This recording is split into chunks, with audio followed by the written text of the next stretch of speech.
Hello everybody and welcome back to another video here on my channel. If you guys are coming from my August wrap-up video, you may know which book is in my September TBR video, and that is this video. I'm so excited. It is a very small stack compared to the last 2 months. I have read 7 books each of those months, and this one is only 3. Here are the 3 books, but I have to say one of them is 1100 and something pages. I'm kind of reading the same amount that was in my other books in the months, but just in one whole book instead of multiple other books. Without further ado, let's go ahead and get into the video. The first book we're going to start off with is the one that I'm 117 pages in, and it is the big giant book that I knew I was going to finish, and I did include into the August wrap-up, but I wanted to include into my September TBR as well, just because I did start it, and it is the only one that I really wanted to read, but then I was gonna make a TBR, and I just added a couple more books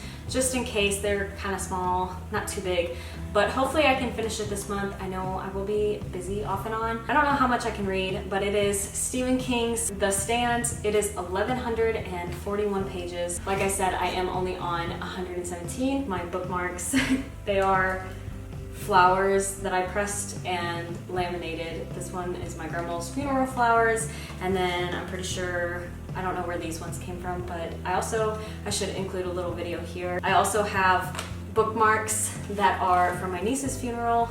It's amazing how from even 2017, like those, they're still pink, have color. I'm being off topic, but I just wanted to point those out real fast. This book is a thriller fiction. It also says disclaimer because it talks real places like Las Vegas, New York, I think Los Angeles, I don't remember, someplace in California, and it does have a disclaimer that this is a complete fictional story. And also Stephen King puts in the beginning that because this is the uncut version, he was able to add in all the pages that he took out, and he took out 400 pages apparently. The back says, imagine America devastated by a vast killer plague that moves from coast to coast. Imagine the countryside destroyed and great cities decimated as the entire population desperately and futilely seeks safety. Imagine then an even greater evil raising to threaten the survivors, and at last embattled group of men and women coming together to make a last stand against it. Here's Stephen King's most terrifying vision, his most stirring story, his most magnificent cast of characters, his ultimate tale of good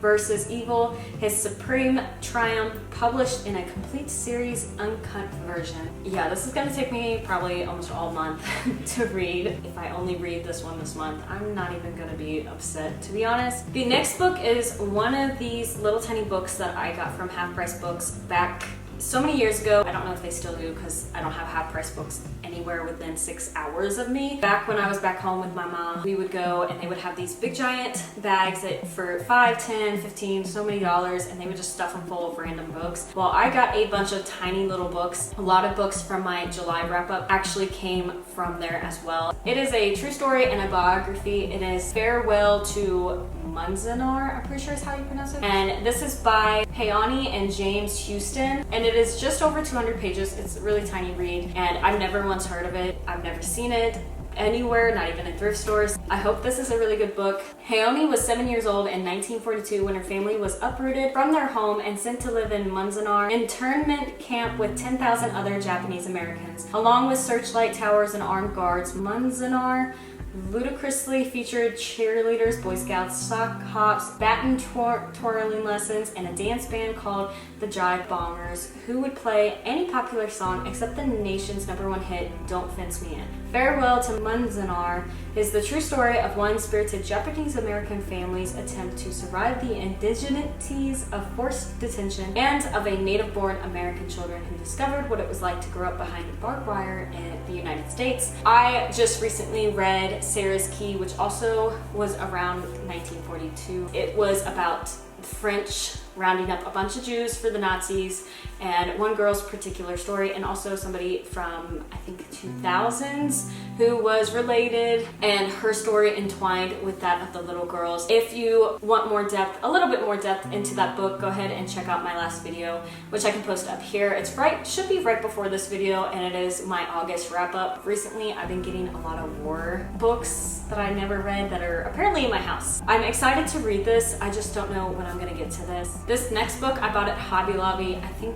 around 20 or so. I tried getting into it. I remember I was super excited to read this one book, so I think that's why I technically did not finish it. I tried, I think 50 pages, and then I just put it down. I couldn't do it no more. I was not interested at all. I figured I would try again. It is I Still Believe by Jeremy Camp. It is a Christian memoir and a autobiography. The back of it says, it was supposed to be their happily ever after. When Jeremy Camp lost his beloved wife Melissa just months after their wedding, the last thing he wanted to do was sing praise to God. But even as he struggled through an unimaginable grief and fought to hold on to his faith, God had other plans. Pick up your guitar. I have something for you to write. Jeremy obeyed, pouring out his heart, writing about the hope that God was still there, even in his deepest grief. The song he wrote that day, I Still Believe, has gone to inspire millions around the world. This is the story behind that song and the movie that was inspired by it. It's an inside look at Jeremy's life,